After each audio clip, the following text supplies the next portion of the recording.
Today's idea today is going to be real exciting. I'm going to talk about power chords.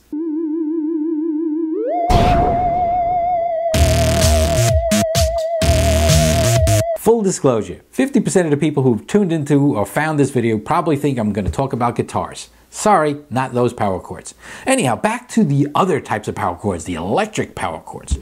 I have noticed neighbors of mine using what I think is an inferior power chord and having no idea that it means anything. Because to some people, a power chord is a power chord is a power chord. Well, they're not. If you are trying to use, let's say, some electrical drill or a electric lawnmower or a weed trimmer or some other device that uses a motor and requires an awful lot of power to operate, you don't just reach for any power chord. And it's not just an issue of safety. They're thinking, oh, well, I'll use this power chord. It's worked for me for years.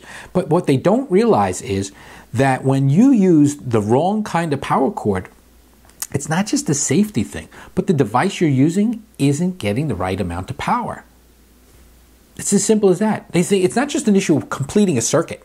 If you're running an electric lawnmower with a thin power cord, your motor will actually spin slower. It won't do the job as well. If you're using a drill with a cheap power cord, your drill won't spin at the proper RPM. Yeah, it'll spin, it'll make a hole, but it won't work as well as it should. That's because thick power cords exist for a reason. It's not just about durability.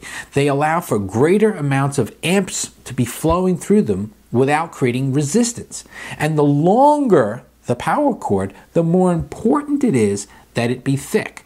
So even if you think you can get by with a certain type of cord, if you need to go an extended length, for every bit of extra length, like if you take two power cords and you put them plug them into each other to make one long one, you're not doing yourself any favors, because now you're making that electricity go through a longer length of cord, and it's going to lose power unless it's a good solid cord. The thicker the better. And you'll know if you've got the right kind of power cord if when you touch the cord while you're using your device, if it feels even slightly warm, that means you've created too much resistance for the drain that the device needs. And that, even though it's not necessarily going to melt through because it's super hot, but the fact that it's warm at all means that you're pushing the limits of that cord and you're not giving your device enough power. So when you're using an electric cord, make sure it's thick enough for the distance and for the device you're using. When in doubt, if you feel your cord is warm, get a thicker cord, because you're not doing it right. And that's today's idea of the day. All right, there it is. That's today's idea of the day. Some of them are pretty good, right? And some of them suck, I admit. First to admit, some of my ideas suck.